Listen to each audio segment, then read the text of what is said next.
রাধে রাধে। জয় ভগবান কৃষ্ণ। আগামী 1 ফেব্রুয়ারি 2026 রবিবার বছরের অন্যতম তিথি মাঘ মাসের পূর্ণিমা বা মাঘী পূর্ণিমা।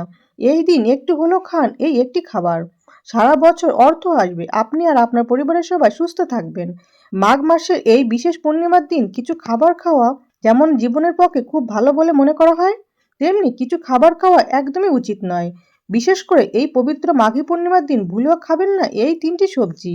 নানান রোগ ব্যাধি, চরম আর্থিক কষ্ট এবং সংসারের অশান্তি আর দুর্ভাগ্য আসবেই। সনাতন হিন্দু ধর্মে রবিবারে পড়া মাঘ মাসের পূর্ণিমাকে অত্যন্ত বিরল ও শক্তিশালী তিথি বলে মনে করা হয়। এই পূর্ণিমা লক্ষ্মী নারায়ণ, সূর্যদেব ও চন্দ্রদেব সকলের সম্মিলিত কৃপা লাভের বিশেষ দিন। ঋগ্বেদে স্নানকে ধর্মীয় আচরণের মূল ভিত্তি বলা হয়েছে, অর্থাৎ সকল ধর্মকর্মের মূল হলো স্নান। প্রাচীন কাল থেকেই মুনি ঋষিরা ব্রহ্মমুহূর্তে স্নান করে সাধনা করতেন বলে উল্লেখ আছে। তাই মাঘ মাসে বিশেষ করে পূর্ণিমায় যে কোনো পবিত্র নদীতে স্নান করলে আত্মশুদ্ধি ও পূর্ণ লাভ হয় বলে শাস্ত্রে উল্লেখ আছে। স্কন্দ পুরাণে বলা হয়েছে মাঘ মাসে স্নান, দান এবং বিশেষভাবে বিষ্ণু ভক্তি সাধকদের নিশ্চিতভাবে মুখ্য এনে দেয়। পদ্ম পুরাণে বলা হয়েছে, হে নারদ, মাঘ মাসে ভক্তি ভরে জলে স্নান করলে যেমন সূর্য উঠলে অন্ধকার দূর হয়, তেমনি পাপ নষ্ট হয়। গরুড় পুরাণে মাঘের স্নান মহাপূর্ণদায়ক, সব পাপ নাশ করে এবং স্বর্গ ও মোক্ষ প্রদান করে।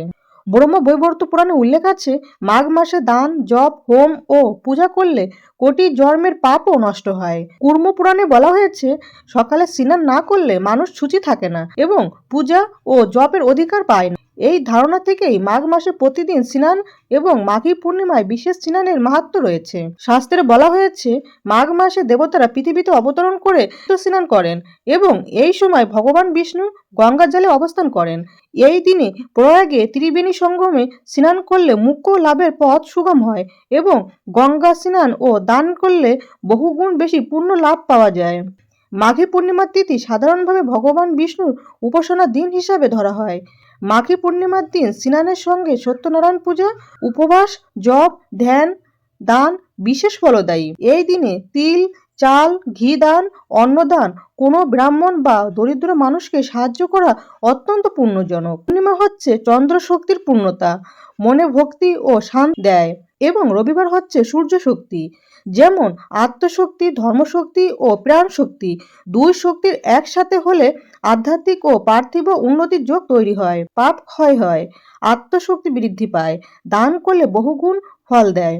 অন্যদিকে জ্যোতিষশাস্ত্রের মতেও শনিদোষ, বাস্তুদোষ ও গ্রহদোষের প্রতিকার এবং দান করার জন্য মাঘী পূর্ণিমার দিনটি বিশেষভাবে গুরুত্বপূর্ণ। নমস্কার বন্ধুরা, আজকে নতুন পর্বে আপনাদের সকলকে জানাই আন্তরিক শুভেচ্ছা ও স্বাগত। আজ আমরা জানবো স্বয়ং ভগবান কৃষ্ণের বলা মাঘী পূর্ণিমার দিন কি করবেন আর কি করবেন না, এবং এই পূর্ণিমাতে কোন খাবার অবশ্যই খাওয়া উচিত। এই দিন যে খাবারটি খেলে মা লক্ষ্মীর কৃপায় সারা বছর অর্থ আসবে, আপনি আর আপনার পরিবারের সবাই সুস্থ থাকবেন। এর সঙ্গে আমরা জেনে নেব এই দিন কোন খাবার খাওয়া উচিত নয়, বিশেষ করে এই দিন কোন 3টি সবজি একদমই খাওয়া উচিত নয়।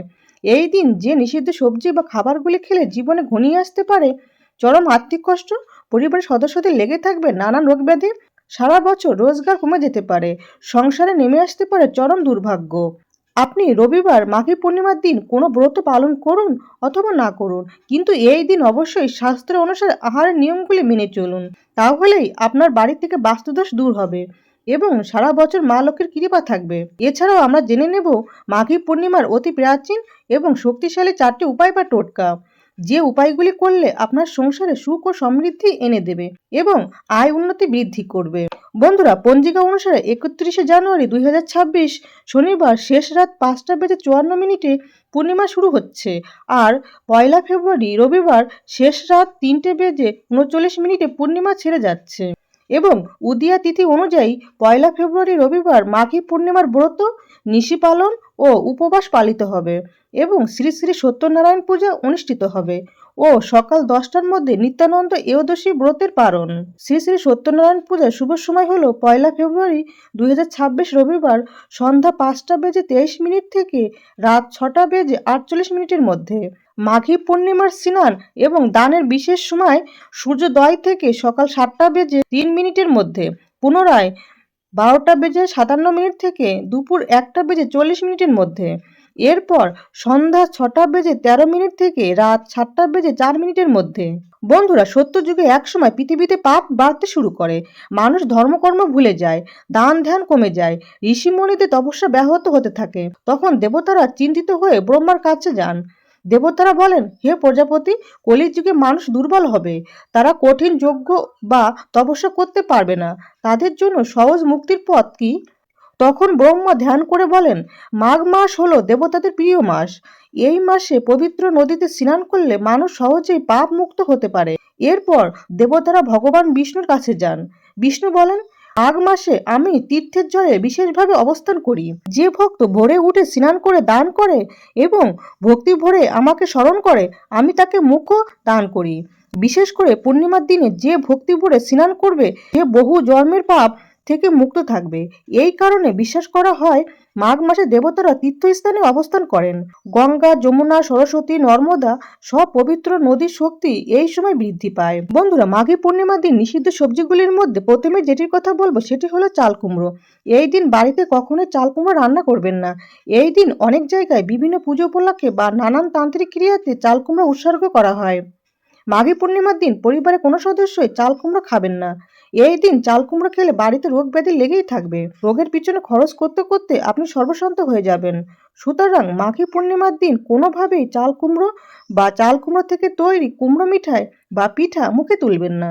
এছাড়া এই দিন আমিষ খাবার যেমন মাছ, মাংস, ডিম, পেঁয়াজ, রসুন, মুসুরির ডাল ইত্যাদি তামসিক আহার এড়িয়ে চলুন এবং ঘরোয়া নিরামিষ আহার গ্রহণ করুন। মাঘী পূর্ণিমার দিন আধ্যাত্মিকভাবে মন শান্ত ও শরীর হালকা রাখার জন্য সহজ পাচ্য ও সাত্ত্বিক খাদ্য গ্রহণ করা উচিত। বন্ধুরা, এই দিন দ্বিতীয় নিষিদ্ধ খাবারটি হলো মাসকলাই বা বিউলির ডাল। মাঘী পূর্ণিমার দিন বিউলির ডাল এবং এই ডাল দিয়ে তৈরি অন্য কোনো খাবার খাবেন না। আয়ুর্বেদে বলা হয়েছে এই সময় মাসকলাই অত্যন্ত তীক্ষ্ণ ও ভারী খাবার এবং নানান রোগের সৃষ্টি করে। তাই মাঘী পূর্ণিমার মতো পবিত্র দিনে এই সবজি খাওয়া নিষিদ্ধ। অন্যদিকে শাস্ত্র মতে মাসকলাই মানুষের শরীরে তামসিক গুণ বৃদ্ধি করে এবং নেগেটিভ এনার্জিকে আকর্ষণ করে।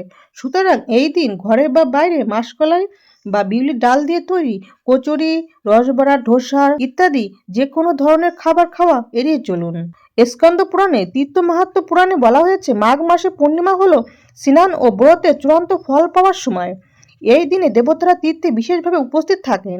পিতৃলোকের পূর্বপুরুষদের আত্মারাও আশীর্বাদ দেন। আর স্নান, দান বা জপ ধ্যান সব অক্ষয় ফল দেয়।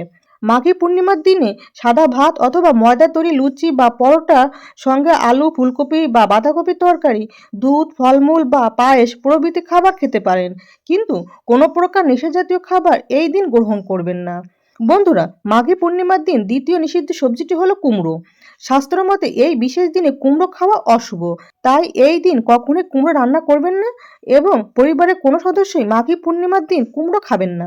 এই দিন কুমড়ো খেলে বাড়িতে রোগ ব্যাধি লেগেই থাকবে। সুতরাং এই দিন কোনোভাবেই কুমড়ো ভাজা বা কুমড়ো দিয়ে তৈরি অন্য কোনো তরকারি মুখে তুলবেন না। এছাড়া এই দিন চুল দাড়ি কাটা ও নখ কাটা নিষিদ্ধ। বন্ধুরা, মাঘী পূর্ণিমার দিন কোন খাবারটি খেলে মা লক্ষ্মীর কৃপায় সারা বছর অর্থ আসবে, আপনি আর আপনার পরিবারের সবাই সুস্থ থাকবেন, সেটি জানার আগে আমরা খুব দ্রুত জেনে নেব মাঘী পূর্ণিমার অতি প্রাচীন ও শক্তিশালী 4টি উপায় বা টোটকা।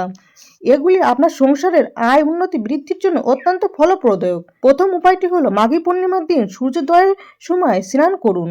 স্নানের জলে অল্প কালো তিল ও 1 চিমটি হলুদ মিশিয়ে স্নান করুন। এর ফলে পাপ ক্ষয় হয়, অশুভ শক্তি দূর হয়, আয় বৃদ্ধির পথ খুলে যায়। দ্বিতীয় উপায়টি হলো মাঘী পূর্ণিমা রাতে একটি লাল কাপড়ে 7টি কালো তিল, 7টি চাল এবং একটি 1 টাকার কয়েন একসাথে বেঁধে ঘরে মা লক্ষ্মীর ছবি বা মূর্তির কাছে রেখে দিন। তারপর সেটা পরের দিন আপনার টাকা পয়সা রাখার স্থানে রেখে দিন। এর ফলে সংসারে সঞ্চয় বাড়ে এবং অযথা খরচ কমে যায়। তৃতীয় উপায়টি হলো এই মাঘী পূর্ণিমার দিন সন্ধ্যাবেলায় একটি মাটির প্রদীপ নিন, তাতে তিলের তেল বা সরিষার তেল দিয়ে দিন। এরপর তাতে মাত্র 3টি কালো তিল ফেলুন। প্রদীপটি ঘরে পুজোর স্থান বা ঠাকুর রাখার জায়গায় অথবা বাড়ির প্রবেশদ্বারে জ্বালান। প্রদীপ জ্বালানোর সময় মনে মনে মা লক্ষ্মী এবং নারায়ণকে স্মরণ করবেন। এর ফলে সংসারে আর্থিক বাধা কমে যায়, অশুভ শক্তি দূর হয় এবং ঘরে অর্থ স্থায়ী হয়। চতুর্থ উপায়টি হলো মাঘী পূর্ণিমার রাতে চাঁদ দেখুন। চাঁদের দিকে মুখ করে প্রণাম করুন আর মনে মনে নিজের সংসারের আর্থিক স্থিতি প্রার্থনা করুন। এর ফলে মানসিক স্থিরতা আসে, সঠিক সিদ্ধান্ত নেবার ক্ষমতা বাড়ে এবং আর্থিক উন্নতির পথ খুলে যায়। এছাড়া এই দিন খিচুড়ি ভাত বা মিষ্টি দান করুন, অন্তত একজন হলেও দরিদ্র মানুষকে কিছু খাওয়ান। এর ফলে ঘরে অন্নের অভাব হয় না এবং স্থায়ী রোজগার বজায় থাকে। বন্ধুরা, মাঘী পূর্ণিমার দিন পরিবারের সবাই একটু হলেও খান নতুন রাঙা আলু বা মিষ্টি আলুর তরকারি। শাস্ত্রে বলা হয়েছে এই দিন নতুন মিষ্টি আলু তরকারি খেলে শরীরে সাত্ত্বিক গুণ বৃদ্ধি পায় এবং পজিটিভ এনার্জিকে আকর্ষণ করে। তবে সেই তরকারি যেন নিরামিষ হয় এবং অবশ্যই তা মা লক্ষ্মী, ভগবান নারায়ণ এবং ভগবান কৃষ্ণকে নিবেদন করে তবেই খাবেন। এই সবজিটি খেলে মা লক্ষ্মীর কৃপায় সারা বছর অর্থ আসবে এবং আপনি আর আপনার পরিবারের সবাই সুস্থ থাকবেন। বন্ধুরা, আশা করি ভিডিওটি আপনাদের সামান্য হলেও উপকারে আসবে। ভগবান কৃষ্ণ, ভগবান নারায়ণ এবং মা লক্ষ্মীর কৃপায় আপনারা সবাই ভালো থাকুন, সুস্থ থাকুন এই প্রার্থনা করি। সকলকে মাঘী পূর্ণিমার শুভেচ্ছা জানিয়ে আজকের মতো এখানে সমাপ্তি করলাম। জয় ভগবান কৃষ্ণ, জয় ভগবান নারায়ণ, জয় মা লক্ষ্মী। রাধে রাধে।